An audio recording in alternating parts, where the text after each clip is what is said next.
नमस्कार। BSc part 2 के physical chemistry के पेपर के थर्मोडायनामिक्स चैप्टर में मैं डॉक्टर प्रज्ञा टाक, एसोसिएट प्रोफेसर, सम्राट पृथ्वीराज चौहान, राजकीय महाविद्यालय अजमेर, आपका एक बार फिर स्वागत करती हूँ। पिछले लेक्चर में हम concept of heat and work का अध्ययन कर चुके थे और ऊष्मागतिकी के इस चैप्टर में आइए आज हम आगे बढ़ते हैं फर्स्ट लॉ ऑफ थर्मोडायनामिक्स से। ऊष्मागतिकी का प्रथम नियम या फर्स्ट लॉ ऑफ थर्मोडायनामिक्स, जिसको हम परिभाषित इस प्रकार से कर सकते हैं। इसकी डेफिनेशन है the first law of thermodynamics which is also known as the law of conservation of energy states that energy can neither be created nor destroyed. Energy can only be transferred or changed from one form to another. इसका मतलब ऊर्जा जो है उसको न तो उत्पन्न किया जा सकता है न ही उसे नष्ट किया जा सकता है, परंतु ऊर्जा के एक रूप को उसके दूसरे रूप में परिवर्तित किया जा सकता है। अब हम इसी इक्वेशन को, इसी डेफिनेशन को हम एनर्जी के टर्म्स में जब हम बोलेंगे, मैथमेटिकली हम इसको रिप्रेजेंट करेंगे, तो उसकी एक और डेफिनेशन से हम इसको रिप्रेजेंट कर सकते हैं। वो है the first law of thermodynamics is that any change in the internal energy अर्थात delta U of the system is given by the sum of heat that flows across its boundaries and the work done on the system by the surroundings. यहाँ पे Q और W जो है उसके आधार पर जो equation हमारे पास में यहाँ निकलता है वो है delta U is equals to Q minus W। अगर हम इसके दूसरे शब्दों में कहते हैं कि ब्रह्मांड की जो कुल ऊर्जा है वो नियंत्रित है, कि ऊर्जा का जो संरक्षण का जो नियम है वही हमारा ऊष्मागतिकी का प्रथम नियम है। और हम क्योंकि थर्मोडायनामिक्स के टर्म में हम बात कर रहे हैं तो हम ये कह सकते हैं किसी भी प्रक्रम में तंत्र में परिपार्श्विक की कुल जो ऊर्जा का परिवर्तन का जो मान होता है वो शून्य होता है। दैट इज़ उसकी एनर्जी में किसी प्रकार का कोई चेंज नहीं होता है। It only changes from one form to the other. यहाँ पे किसी भी प्रक्रम में तंत्र में परिपार्श्विक की कुल ऊर्जा परिवर्तन का मान शून्य होता है। अतः यदि U1 ऊर्जा वाले किसी भी तंत्र को ऊष्मा Q मात्रा उपलब्ध करवाई जाए और उससे W कार्य लिया जाए तो वह U2 के ऊर्जा स्तर पर इस प्रकार से आ जाएगा कि U2 minus U1 that is internal energy at the final position minus internal energy at the initial position. कि आंतरिक ऊर्जा अंतिम अवस्था पर आंतरिक ऊर्जा का मान माइनस प्रारंभिक अवस्था में आंतरिक ऊर्जा का मान, जो कि हम डेल्टा यू से यहाँ रिप्रेजेंट कर रहे हैं, will be equal to Q minus W। तो इस तरह से हमारे ऊष्मागतिकी के प्रथम नियम का जो मैथमेटिकल जो फॉर्म है, जो गणितीय रूप है, वो हमारे पास में आ जाएगा delta U is equals to Q minus W। यहाँ पे delta U is equals to U final minus U initial, और Q जो है प्रदान की गई ऊष्मा that is the heat given, and W is the लिया गया कार्य। किसी चक्रीय प्रक्रम के बाद परिपार्श्विक में उत्पन्न हुए कार्य और परिपार्श्विक से ली गई ऊष्मा का मान सदैव बराबर होता है। साइक्लिक प्रोसेस की हम बात करते हैं। ये बात थी हमारे पास में किसी भी नॉर्मल प्रोसेस की। इसका एक इनिशियल पोजीशन और एक फाइनल पोजीशन है।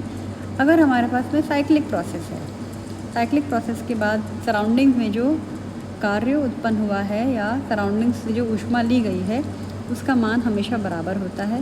That is cyclic work delta W will be equal to cyclic heat, और इसका मान यहाँ पे शून्य आएगा।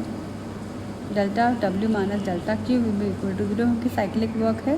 That is delta DU will be equals to 0 and DU will be equals to delta Q minus delta W।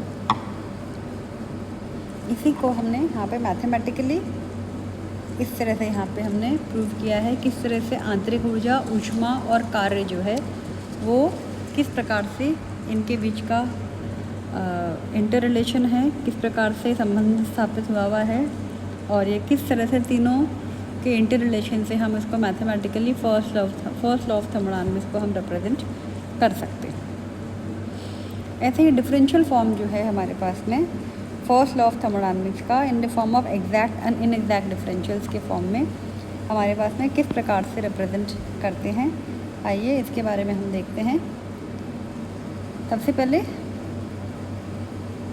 यदि किसी तंत्र को अनंत सूक्ष्म रूप की मात्रा में ऊष्मा प्रदान करके अनंत सूक्ष्म कार्य किया जाए तो तंत्र की ऊर्जा में जो अनंत सूक्ष्म परिवर्तन जो होता है will be delta U equals to D U will be equal to del Q minus del W. यहाँ पे एक बात आप गौर से देखिए, यहाँ पे क्या हो रहा है कि हमें बहुत ही इनफाइटेसिमली स्मॉल क्वांटिटी में हमने उसको हीट दी है और बहुत ही इनफाइटेसिमली स्मॉल क्वांटिटी के अंदर हमने उससे कार्य लिया गया है और इसकी जो एज अ रिज़ल्ट जो है बहुत ही infinitesimally small quantity of change has occurred in the value of internal energy। इसको हमने मैथमेटिकली इस फॉर्म में रिप्रेजेंट किया है। मैं एक बार फिर से आप लोगों को याद दिला दूं कि यहाँ पे U जो है वो du के फॉर्म में इसलिए है क्योंकि U जो है वो इंटरनल एनर्जी का मात्रक, इंटरनल एनर्जी का घोतक है और इंटरनल एनर्जी एक स्टेट फंक्शन है और एक एग्जैक्ट डिफरेंशियल है। वहीं पर Q और W जो है वो डेल्टा के फॉर्म में है, डेल क्यू और डेल डब्ल्यू, वो एक इनएग्जैक्ट डिफरेंशियल है। इसी को हमने यहाँ पे समझाया हुआ है कि यह ऊष्मागतिकी के प्रथम नियम का अवकल रूप है, differential form of the first law of thermodynamics, जिसमें डी यू तो एक एग्जैक्ट डिफरेंशियल है जबकि डेल क्यू और डेल डब्ल्यू इनएग्जैक्ट डिफरेंशियल है। और ऐसा क्यों है? क्योंकि Q और W दोनों ही पाथ फंक्शंस हैं।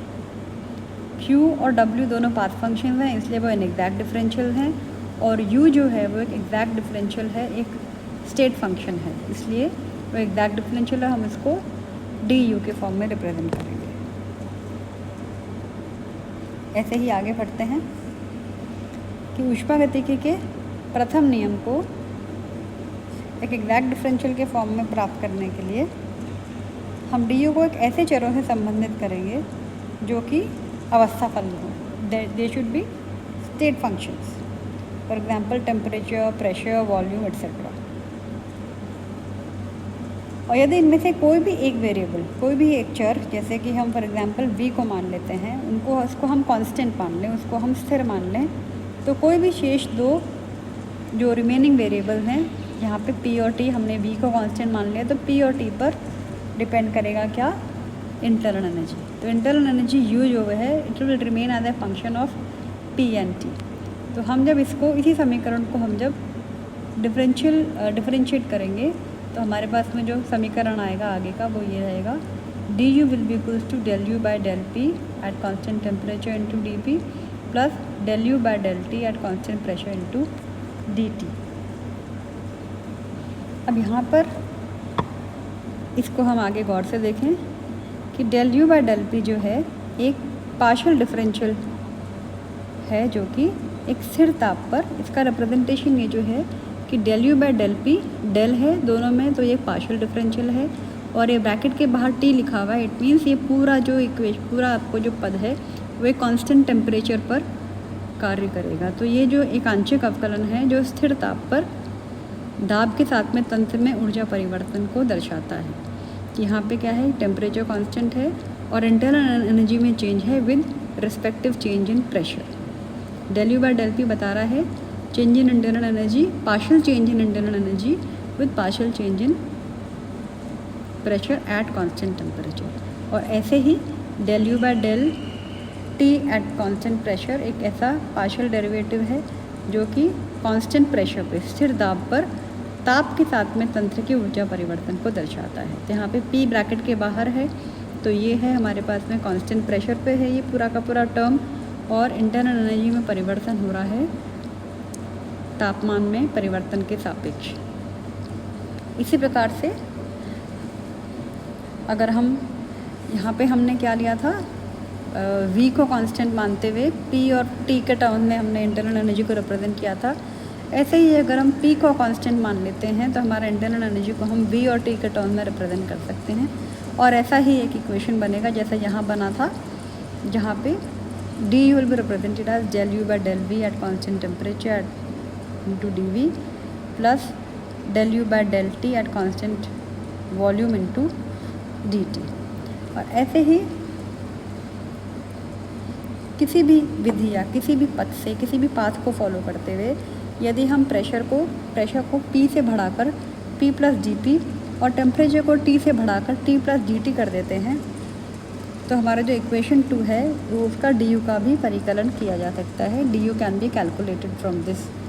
इसी प्रकार से किसी भी दूसरे पाथ से के द्वारा अगर हम वॉल्यूम और सिस्टम है उसको हम चेंज करके V से B प्लस डी और टेम्परेचर को T से T प्लस डी कर देते हैं तो भी हमारे जो इक्वेशन 3 है उसकी सहायता से हम du को परिकलन कर सकते हैं। यहाँ पे हमने चेंजेस क्या किया है, P से P plus G T, T से T प्लस जी और उससे हम du का कैलकुलेशन कर सकते हैं इस इक्वेशन से। ऐसे ही ये वाला इक्वेशन है, इसमें हम चेंज V से V प्लस डी और T से T प्लस डी के चेंज को अगर हम करते हैं तो हम इस इक्वेशन से भी हम du को कैलकुलेशन कर सकते हैं। इस प्रकार से ये जो इक्वेशन दोनों हमारे पास में जो इक्वेशन है, this equation number 2 and this equation number 3, ये जो इक्वेशन है इसमें से हम समस्त जितने भी हमारे पास में डेरिवेटिव हैं वो एग्जैक्ट डेरिवेटिव हैं, एग्जैक्ट डिफरेंशियल हैं। इसलिए ऊष्मागतिकी के जो प्रथम नियम है, ये जो इक्वेशन हैं ये उसका एग्जैक्ट डिफरेंशियल फॉर्म्स हैं।